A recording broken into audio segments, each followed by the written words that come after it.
And it's hard. It's hard to be a mentee. It's hard to get value as a mentee unless you come with questions to ask. And like questions have to have, your ego has to go completely out the gate and say like, look, I am doing this. I have no idea. And we had a really interesting conversation, all of the three of us, where it was like, we're just going to ask hard questions, egos out the gate. And like, how do we get to a solve that, or what's your thoughts on a potential solve? It's a discussion. I'm not in a decision-making capacity, but these two approach each conversation or time slot with coming with questions. And I think it's for people who are listening to this, like finding a mentor who has had experience is great. Finding a mentor who will go to bat and be a sponsor is what you should be looking for. Mm-hmm. And that your job as a mentee is not for the mentor to bring you ideas, but to come in with humility and no ego and ask all the hard questions and have an open conversation. And that is, I think, what makes mentorship, menteeship, and sponsorship work really well. And you may not find the right person. That's okay too. You may find a great person and outgrow them. That's okay too. That's all part of the process. But I think those are the key ingredients that make something very effective.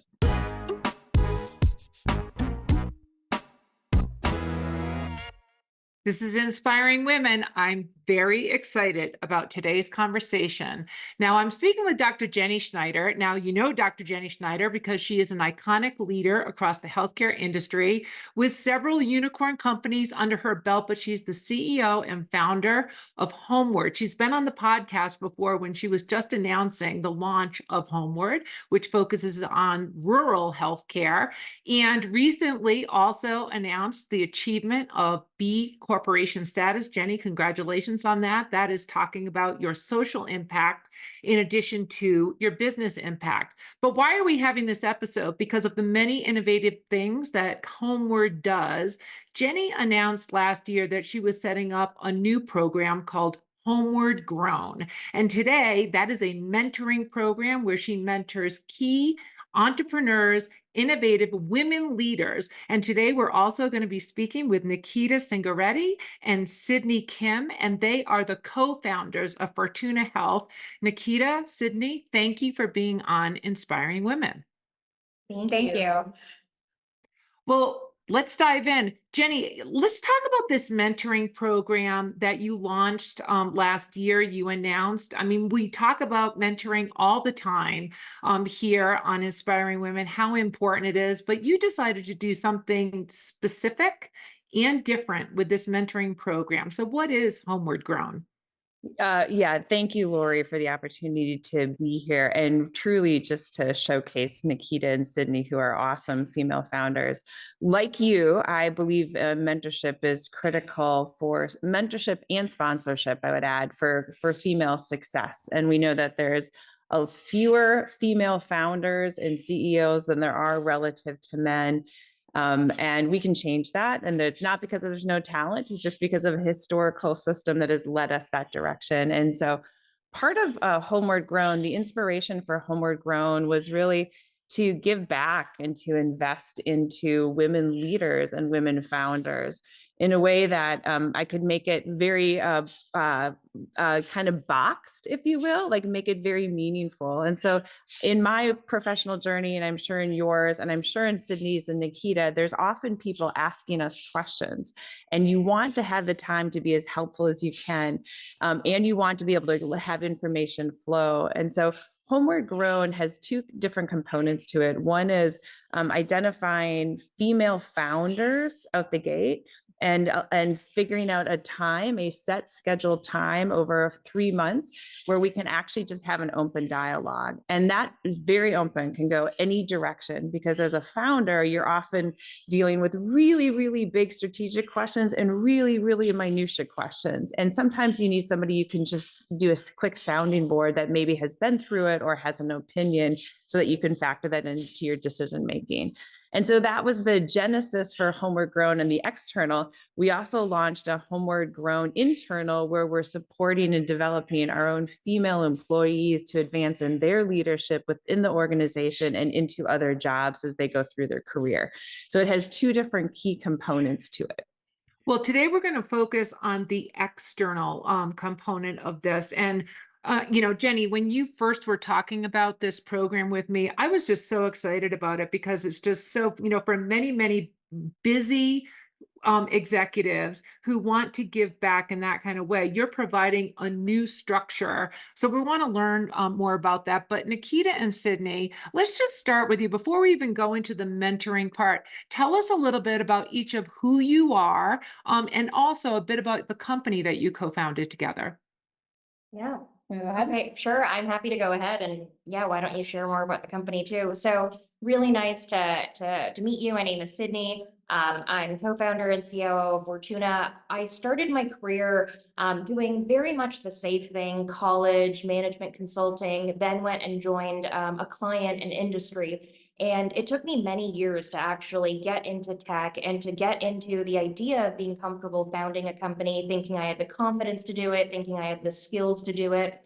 And so throughout, that journey and that path, a lot of it was finding mentors and having mentors who brought me up in terms of skill set, trajectory, who gave me those skills. And so about a year ago, really feeling like I had done a couple of years at a different health tech startup, having helped scale it from seed to Series C, I felt the time was right to really found a company, on my own with a fantastic team. And I was looking for co-founders in the healthcare space who really wanted to build something with a very clear mission, and to really just do something that had a lot of impact in the world. And that's how I came across Nikita and then our third co-founder to build a really big company in the Medicaid space. Fantastic. Nikita, what about you? I mean, you are, Yeah. it's just the story behind like how you founded this company. We were chatting about it, pre getting on air here. So tell us about Nikita, like who are you and how did you come up with this idea for Fortuna Health? Yeah, so I'm Nikita, co-founder and CEO of Fortuna. And what we do is help folks, the 90 million who are eligible or already on Medicaid, understand their eligibility, enroll, and renew and recertify. It's a really challenging, fragmented, arduous experience today. And what we've done is try to really simplify that and personalize it for households, for individuals and the teams that support them. And part of the reason we also love working with Jenny is that the focus of Homeward is in rural communities. And those are traditionally folks that are often on Medicaid and are facing barriers to care, barriers to access in a very material, tangible, real world way. And so even in, just as we continue the conversation, what I love about being able to talk to Jenny and having mentors like Jenny is not just here as a mentor that's a woman leader, it's to things that you can actually ask that are strategic business questions at the high level as well as at the tactical level that she was mentioning. That is super valuable when a lot of the mentoring that has been done today that, Cydney and I talk about this, it's very much, here's a coffee chats that you can go to with different leaders. And that's just not going to be helpful as someone building a business for, we need to deliver value. We need to do right by our customers and by our users. Those aren't just things that we can, a 30-minute coffee chat meeting, that's just niceties is not going to get us. But the way that Jenny has thought about this program is about the tactical and is about the strategic. And you're also, you're in a healthcare industry where you are looking to tackle an enormous problem. 90 million Americans who have the ability, perhaps, to get onto Medicaid. And that process is arduous. So maybe before we go on to the mentoring program, tell us a little bit the problem that you're trying to solve and the why you decided to tackle such an enormous issue. Yeah, I can describe the current world and what we like to say the experience before Fortuna. Understanding if you're eligible or your household is eligible for Medicaid is contingent on what state you're in, the type of Medicaid that you could enroll in, beyond income, which a lot of people understand to be the basic requirement for Medicaid eligibility. There is status of disability, immigration, et cetera. All of these edge scenarios that might make you, including medical debt, eligible for Medicaid. The average person shouldn't be expected to know this. It's like knowing all the tax rules in X state, but there's nothing that's a real really clear, simple experience to understand in a simple sense, what am I eligible for?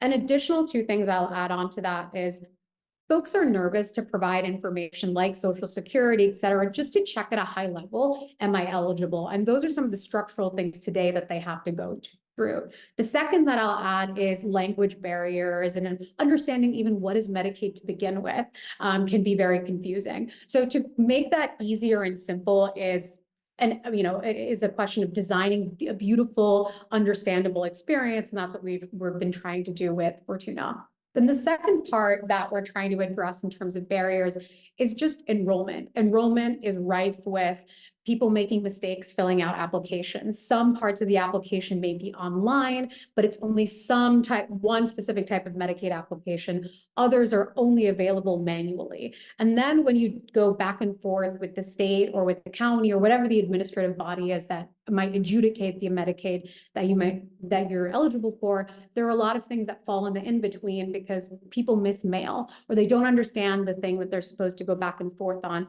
And that is separate from remembering to renew on time when only about 11 states send any form of electronic communication to remind you to do your renewal. So imagine that's most states.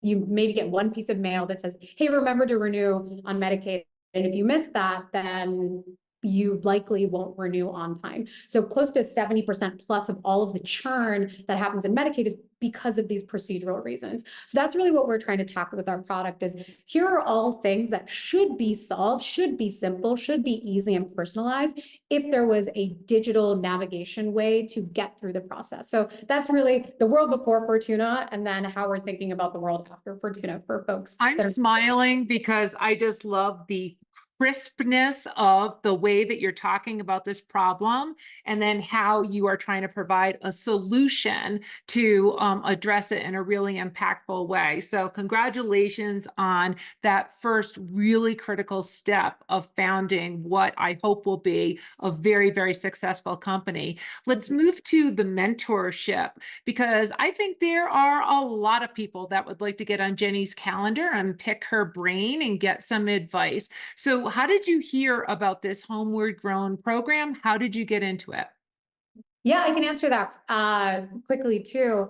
So one of the investors that we had talked through our fundraising process knew Jenny, recommended Jenny, and that's how we got in touch. And we learned about the program. We also knew a couple of other folks in common, which spoke very highly to. Those people knew Jenny and spoke and said great things about her. So I figured meeting her and getting to know her would be amazing. So that was, number one. And then the second is just, I had heard from a lot of people, we were early in the company building, people that'll give you the best advice, no matter what. You can have great investors, you can have great advisors that just give good things to think about. Former founders and former executives are going to be the best people to talk to. They just know exactly not just how to answer the questions, but they know what you've gone through before because they've done not just this scenario, but 5 other permutations of the scenario that you're thinking about. So that's really why I was beyond learning about the program, why I was very excited to do it with Cydney and Jenny. That is awesome. So Jenny, you made people apply. So like, how did you even figure out how to determine who to give your concentrated time to? Well, so I would say you could see the passion that Nikita and Cydney have in founding. And so that's a big part of this. I am a firm believer that if you're passionate about what you're building, your chances of success skyrocket. And so they have you articulated this, Laurie, a crisp understanding of what they're solving and a true passion. And so for me, from my perspective, I have the opportunity and privilege to actually look at where people are in their journey. What is the thing that they're solving? And is that of interest to me? And serving underserved people holistically my whole career has been interesting to me.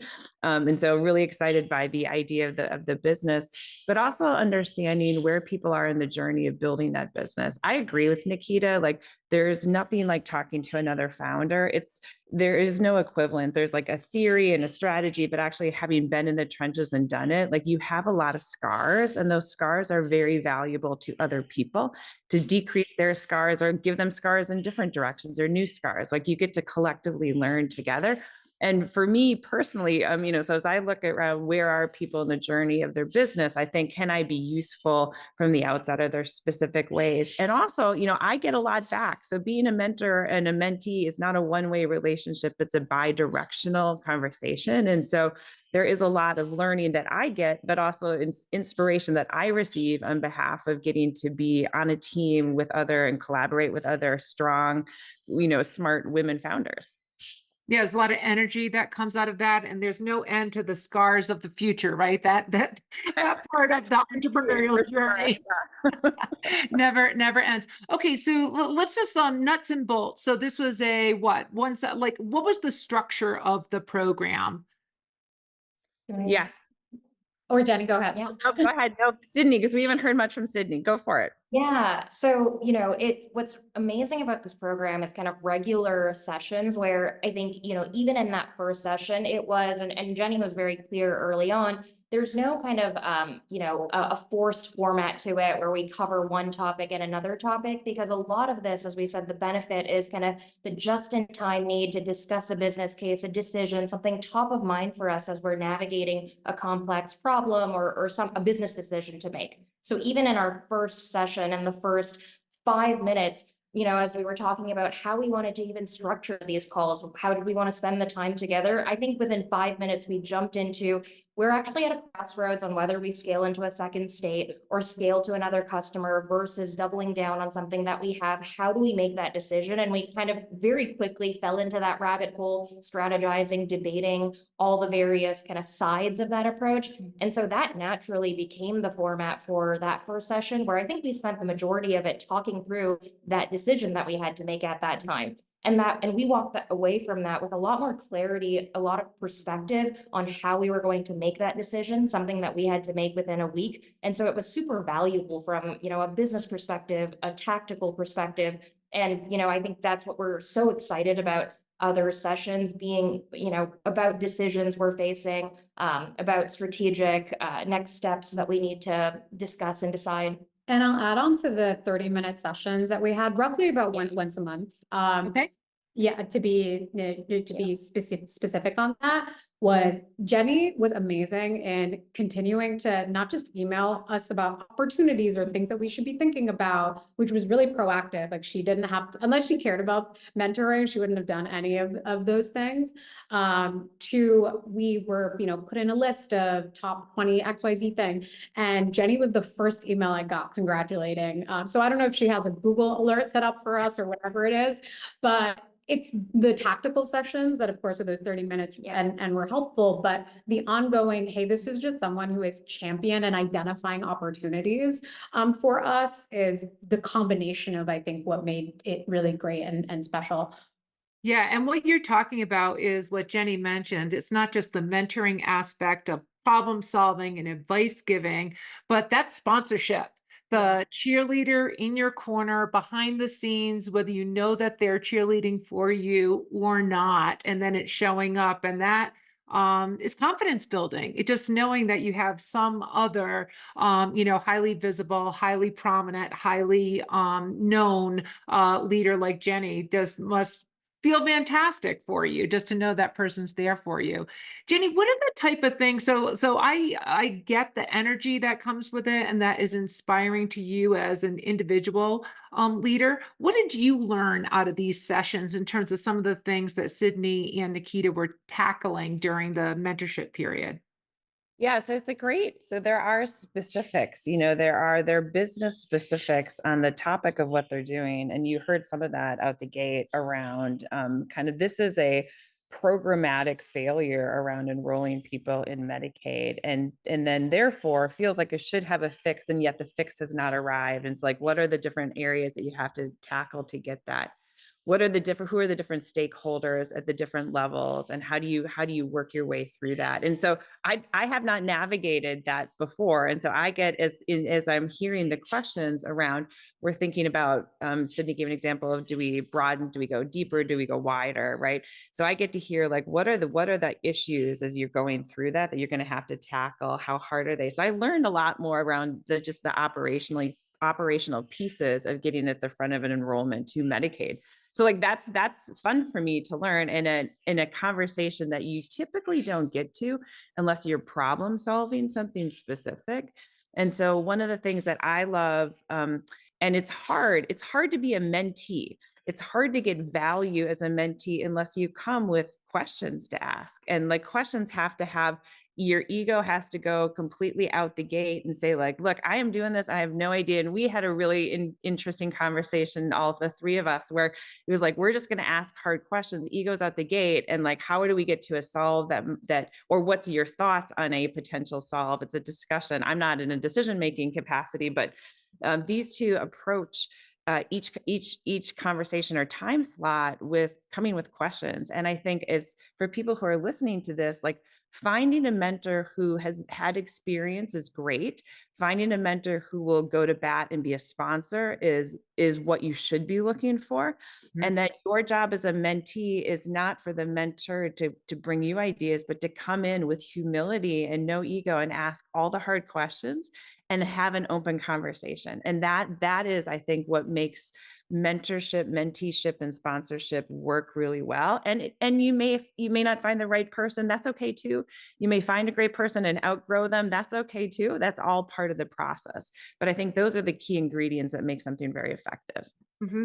And Cydney and Nikita, so you came to these half-hour sessions with your list of hard business questions, things that you were looking to solve for. Can you give us an example of maybe something that wasn't on that list that I'm sure you prepped for to go into these conversations that was also useful that came out of these this mentorship program? Yeah, I mean, it's just in the life and especially early stages, and even now, actually more so now, we have tens of decisions that we're making on the daily, and each one feels like are we making bad decisions? Is this going to ruin the trajectory? Is this going to ruin how we scale as a company? And so I think we came in wanting to really, get some value out of a question around scaling states, the go wide or go deep strategy for the company. I think where we ultimately landed too was a different area during that call about, as we scale, how do we scale thoughtfully? Do we, hire 10 people quickly? Do you hire to actually solve the needs of the first couple customers and scale very quickly? Or do you more methodically figure out what your product is, build a bit more slowly? And we kind of ventured into that topic as well. And that we hadn't really prepared for, but we realized while talking to Jenny that that's a really big pain point for us to figure out as well, this completely other area. And because we had such great discussion on the first topic, we were just going down various rabbit holes of all the different pressing topics of concern at that moment. And what I liked about that particular session too was there's no binary answer to a lot of business decisions. Yeah. And I think especially when, we're first-time founders, we are always hoping, okay, there's a right answer. Someone's going to give us the magic bullet.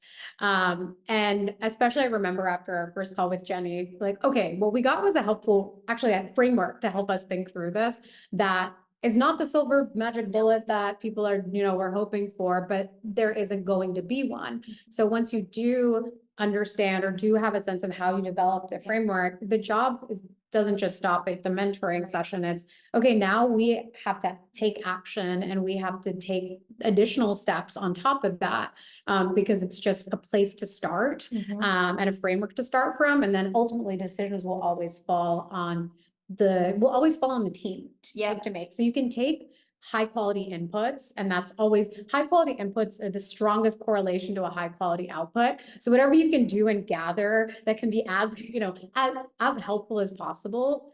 You never know, unfortunately, what the outcome is going to be. The outcome can differ because of a variety of variables that you never thought of. But if you can be as thoughtful about your upfront approach, as strategic about your upfront approach, hopefully that materializes. And I think that was like the biggest, for me, the biggest thing is, okay, there's never going to be a right answer. So how do you try to learn how to think through problems thoughtfully? Yeah, and the only to add, that just really triggered for me a really important feeling that I got out of that was just like the confidence to make decisions quickly, and knowing that there isn't a binary, but knowing that there are many different possible outcomes, to just make that decision decisively, confidently, and own up to whatever the outcomes were. So we talked about all the different pros and cons and different ways to look at things of many different topics. But coming out of that, I think we came out with a really strong feeling of, okay, let's just decide that by the end of the day, and let's just pick it up and then move on.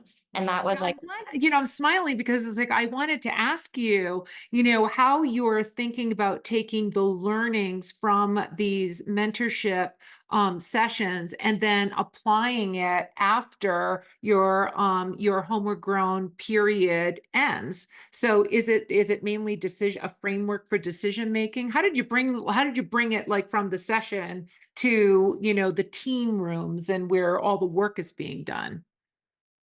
yeah, I mean, one concrete example is I think we, before that call, we had to make a decision on whether we were going to take on an additional pilot that could test different new concepts for us, or did we maybe not have the resources? Did we potentially not have the bandwidth to take on this additional thing? And we kind of came in hoping to get some, perspective. And I think when we left, we left with the feeling of there is no right answer, but a lot of really good perspective. But we left with that confidence. We took it back to the team. We all sat around and we said, we're just going to make a gut call and all stand behind whatever decision we make on this pilot. And we're going to either contract or not by the end of the day.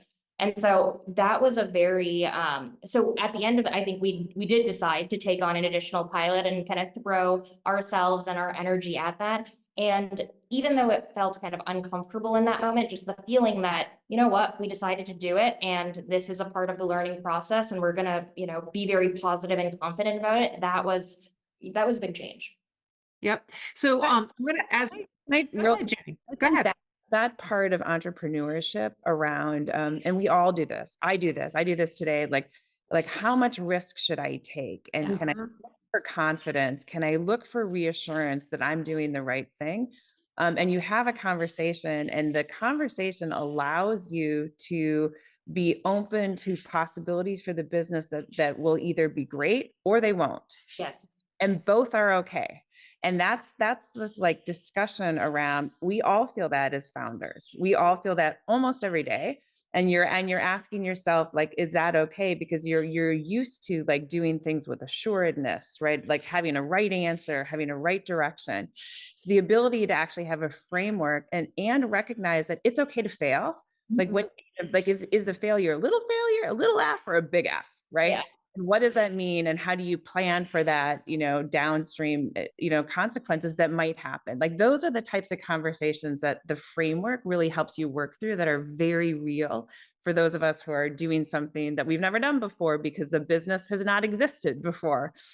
Even if you've been a founder before, the new business has not existed. So you're still asking yourselves those similar questions. These are such important sort of like principles for building a business that comes from lived successful experience of a founder to you both as founders.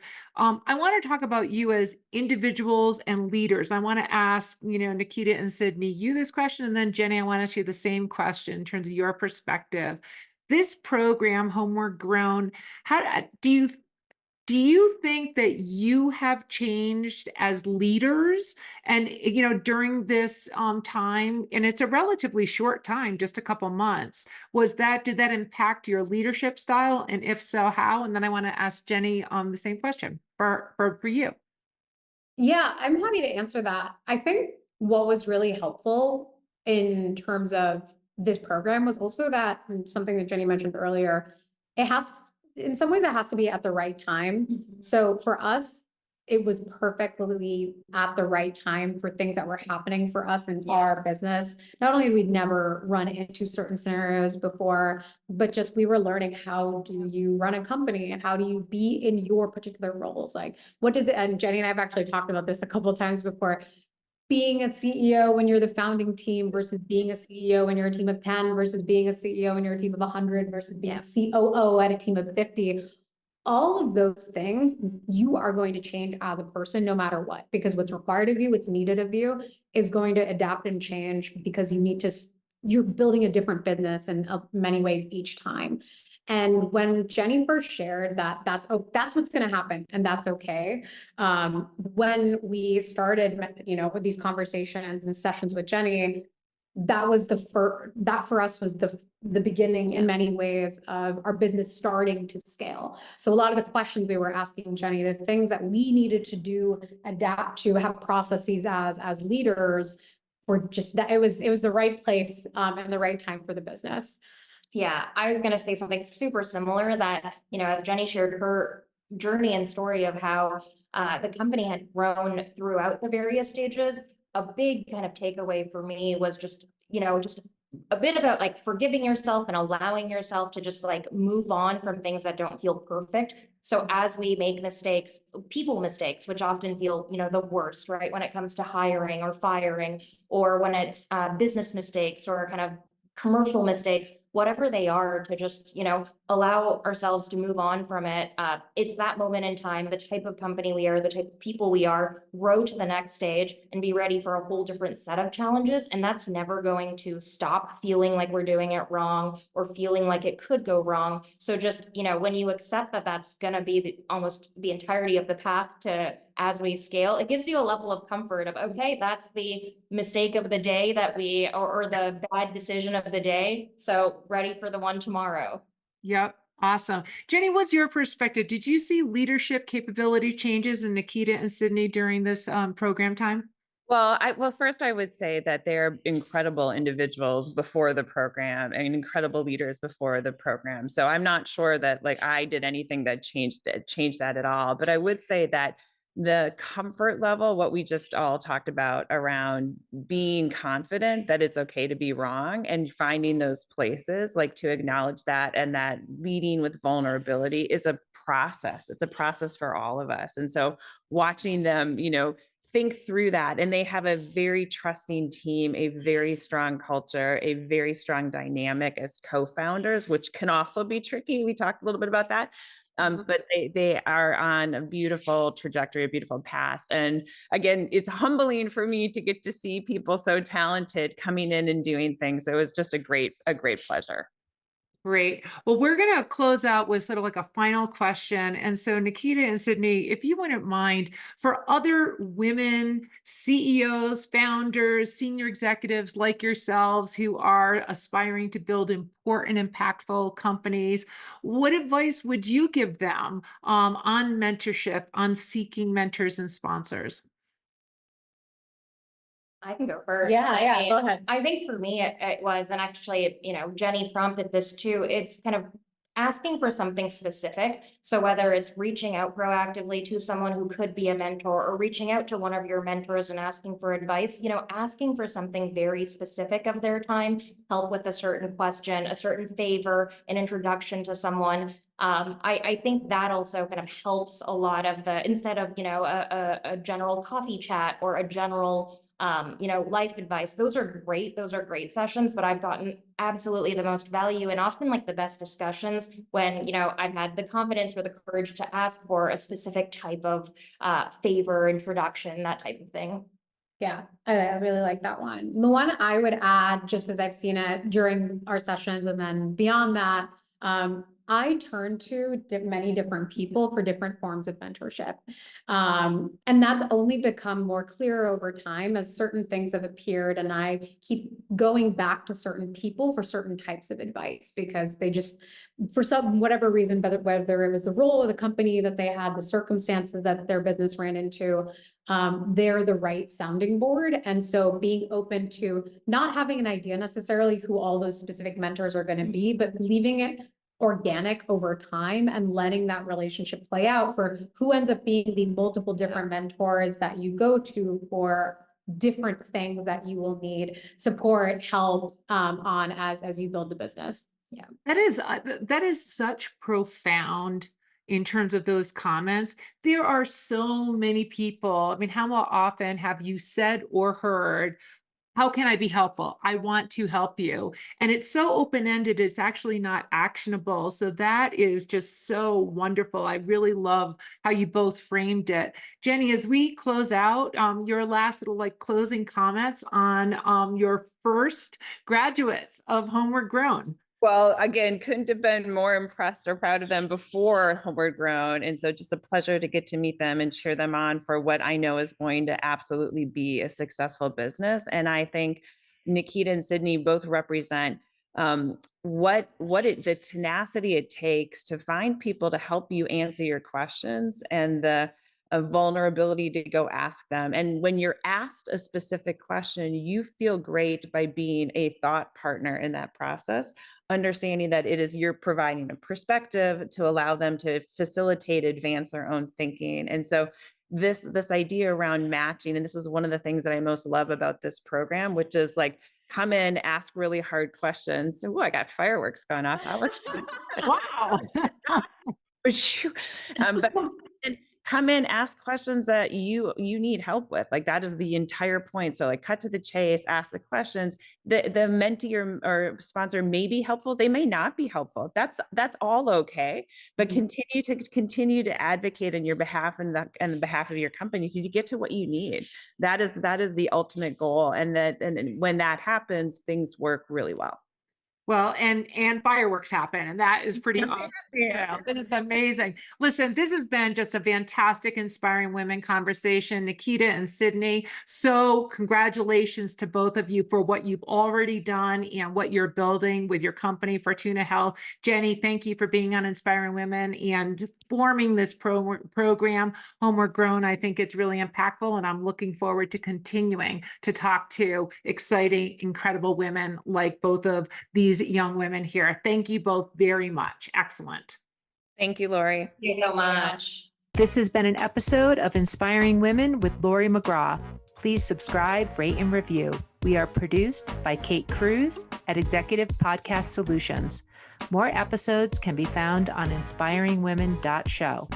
I am Laurie McGraw, and thank you for listening.